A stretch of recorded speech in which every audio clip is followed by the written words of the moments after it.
In the letter that he sent to us, he said that they've found additional information. I'd like to know what that is. I think it's good that he's named him as special counsel, but like you, I wish he would have announced this, frankly, before the election.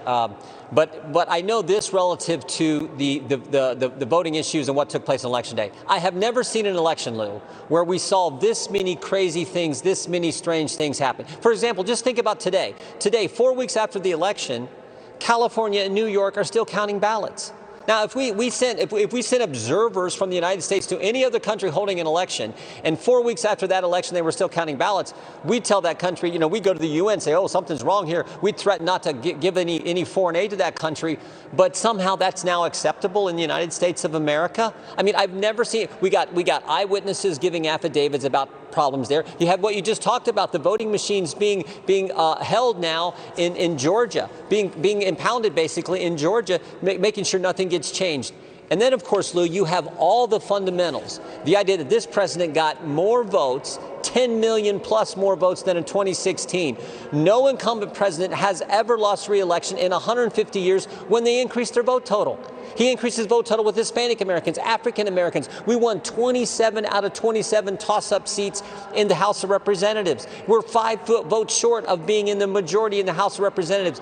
But somehow, President Trump lost to a guy who would hold an event with six circles and only get 5 people to show up. It makes no sense. So this is why we got to exhaust every possible avenue we can find to get to the truth and figure out what happened.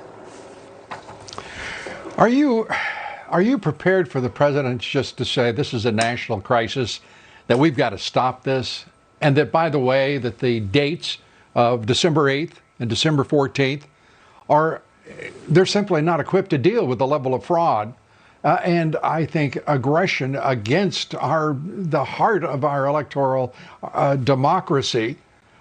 This cannot be permitted to move forward simply because some people want to hit a date.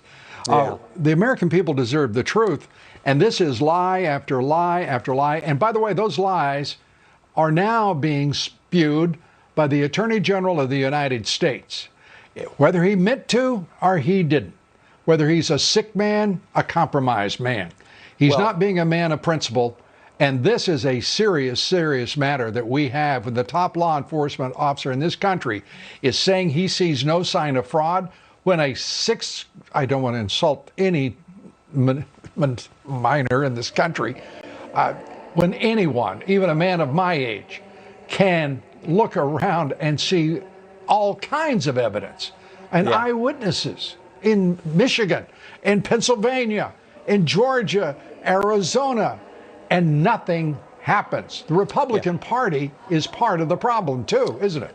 Well, what I think is the American people deserve the truth. And again, all the strange things that took place in this election, we deserve to get to the bottom. They deserve to know what happened. Think about this, Lou. 74 million Americans voted for President Trump.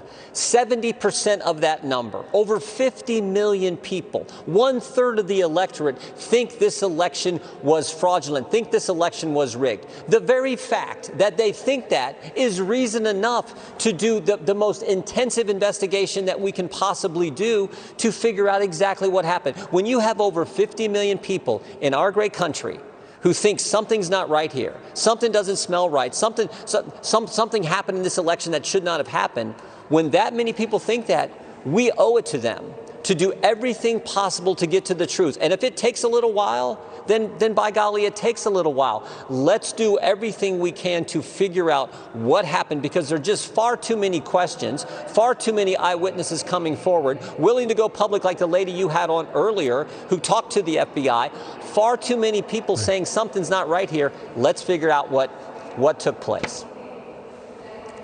Yeah, a woman, Linda Lee Tarver, in Michigan. I mean, absolutely. With professorial expertise explaining what is happening in the state of Michigan.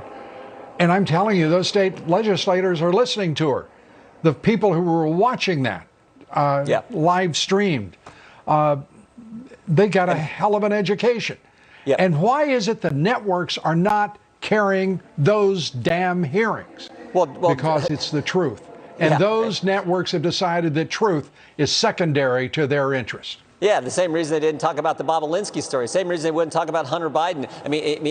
That's who they are. The same reason they didn't carry the hearing that took place in Pennsylvania last week, where we learned all kinds of information. And I was on the phone with some of those Pennsylvania legislators over the weekend who put forward a resolution saying we should slow down and figure out what took place there. So that's what needs to happen.